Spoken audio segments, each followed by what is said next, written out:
Evening folks, bit of a quick video here of the Scimitar that's come in, GTE.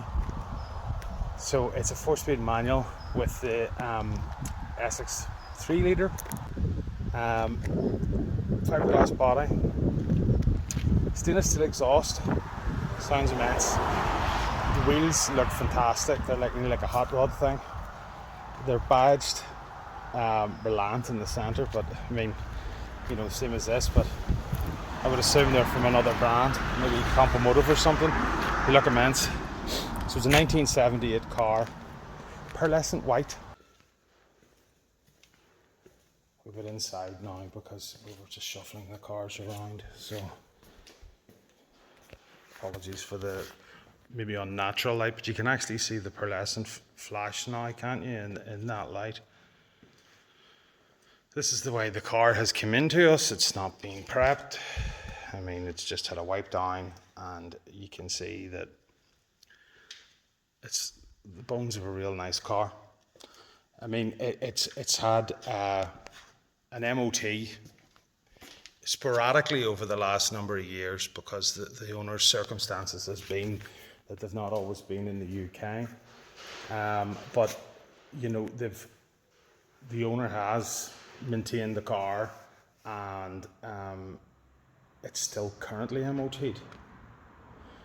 So I think this is Princess Anne's favourite, I think, as I understand it.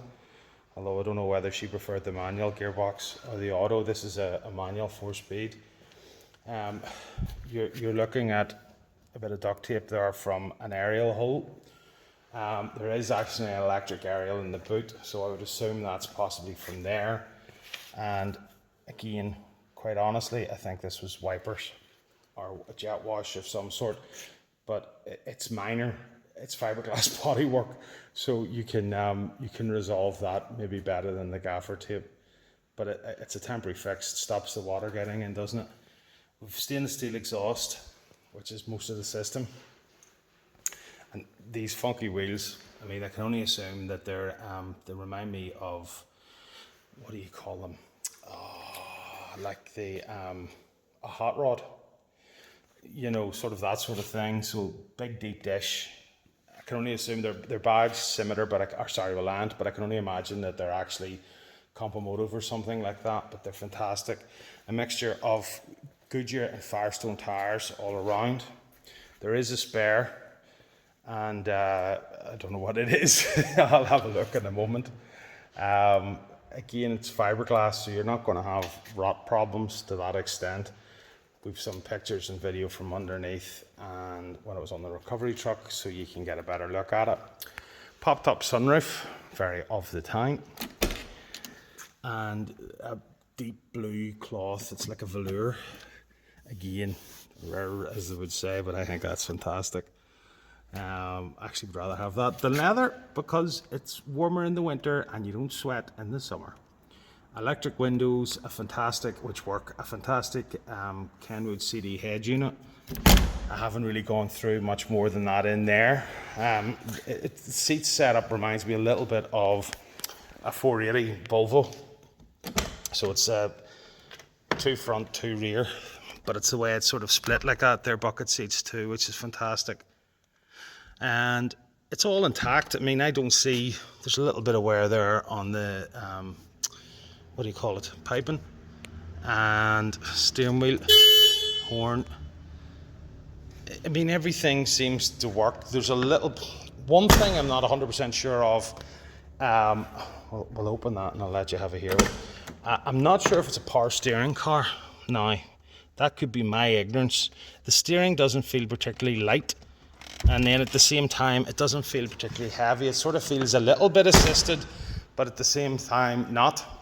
So again, that could just be my ignorance of the car, and if it is, I do apologise because I'm not meaning to be. It's just the circumstance that, there we go, that I'm finding myself with, and every car I'm learning. So, spur wheel, from knowledge of Talbots of a similar era, this was part of the crumple zone, so it was designed for there. It's part of your crumple zone, and that's the Essex engine, 6-cylinder. And bloody hell does it make some noise through that exhaust. Really good, really good. Fairly recent battery, they had to replace it because the problem that the owners had, and the reason why the car's up for sale, he's out of the country quite a lot, so he comes home, fixes the car, gets it running, and then leaves again and comes back to another problem. And that's typical. I mean, that's typical of every car that you can see in here, because even modern cars don't like to be left. So older cars, what do you expect? And it's just a shame he's not getting to enjoy it in the way that he thought. So hence why it's up for sale. And it's just honest, you know. I mean, it's not, we were trying to sort of figure out what it was. It's not a project car because it's MOT'd and it's running. It's not a concours car because the paintwork doesn't stand up to that. And the condition, I mean, it needs cleaned, and it would need basically the paintwork. It's somewhere in between. It's definitely somewhere in between. And it's going to be something that you can jump into right away and just drive it and enjoy it. And if you're not too precious about stuff like this, do you know what I mean? Or like chips and stuff like this, you can just have fun. I mean, I think that's what's missed a lot of times. You know, we all want, I don't have the keys on me, so I'm not going to do an engine start tonight, folks. We all want the nicest example, the best example, the finest example. But the truth of the matter is, that where's the fun in that? Some people get pleasure from looking at it. So it gets parked up, and that's where they derive their pleasure. Some people want the cars to be usable and to be able to enjoy them. A car like this to me is something that I wouldn't have to worry about. I could take to shows. It's fairly reliable. It's going to be as reliable as any other, let's face it. It's the same age as me, so it's 45 years old already, as any other 45-year-old car or possession is going to be. And it'd probably be more reliable because that's the same Essex engine that was used in the Ford Capri. And it's not going to rot away on you because it's fiberglass. So, is it one to take a punt on in that sense? You know, I've had an up and down relationship with these over the years. I always found them interesting because they really were proper GT cars in my eyes. The big long front and then the 4 seats. And then I went through a period of time where I thought they were just a bit rough and boring looking. And you've seen a lot of them as a kid. I can often remember seeing them. Not dumped, sort of, yeah, cars that were, but then like old calves and, do you know what I mean? Stuff that people just didn't see a value in. And now I'm seeing the benefits. Thank God there's some decent ones. Thank God there's some that have held together, people that give a damn about, they've spent money on. And, you know, this is one of them. It's had money spent on it. It had a water pump on it as well, because the last time the chap came home, it needed a water pump, so it had a water pump. And, do you know, that sort of thing, it's been kept functional, running. It starts in the key. And it did start in the key, as I said. Now the battery, the only thing that was stopping it previously was the battery. It's been replaced. I think you'd be good to go with something like this. I think it would be a fun car. It's British, it's big engine, V6, it's comfortable seats. You could pack stuff away for the weekend for sure. I think you could just about get a dog in there. I'm not sure Soda would fit. You could get a couple of kids in, you'd be fine. And as a family, go away. That's pretty cool. That's pretty cool in my eyes. A little bit of an update here today. So we took the tape that was so randomly put on, holes off on the car. A little bit of investigation. That would have been a washer jet hole, wiper hole, and this would have been an electric aerial hole. So, okay, we've a little discoloration here, which should be possible to get cleaned up. But quite honestly, I think it looks better than the silver. But if you want some of that back, we can certainly get you some metallic silver paint. So here's the car in its glory.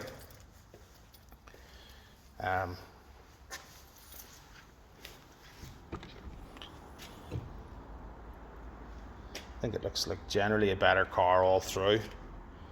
Now that you don't have that bit of tape on it, just gives you an appreciation of what you're getting. I mean, that looks terrible. It makes you think that there's actually something wrong. It was just somebody's crude attempt at covering up the holes left by parts that obviously had broken and needed replaced, which is fair enough, but it doesn't do them any favors to do that. And as I said, as buyers, you guys are going to be seeing this and thinking, oh my goodness, what's going on? So I should have the keys here on me. I do. Take a seat.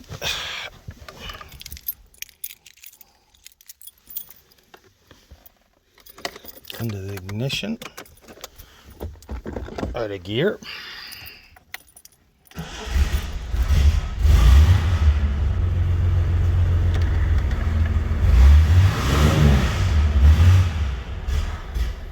See it missing a little bit there just because it's been setting. And yet I've started that there with no foot in the throttle.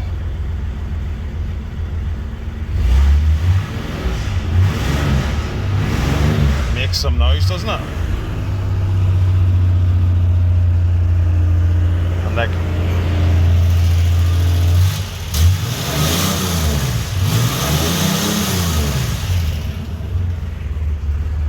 it sounds immense. We have wipers. We have a horn. There's lights. Somebody tell us what this is, please, because I have no idea. Electric windows.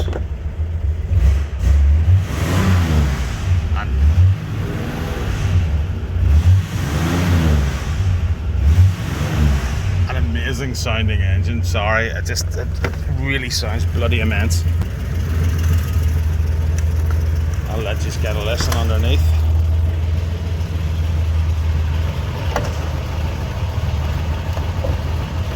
So I had a friend up today, and he's a bit more knowledgeable than me with regards to cars, and he's worked on these before.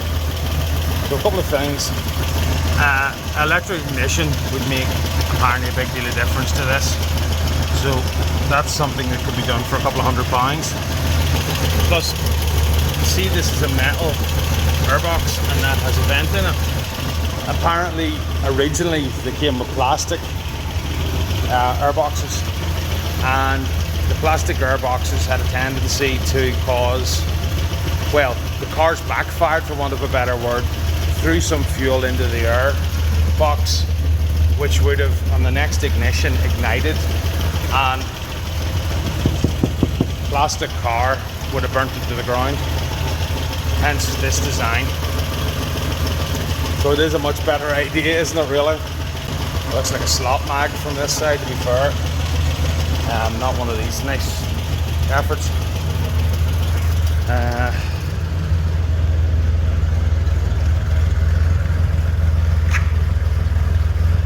Puffing away nicely there, isn't it? I mean, I'll be choking in this place in a minute, but I can't really fault this because it's just immense.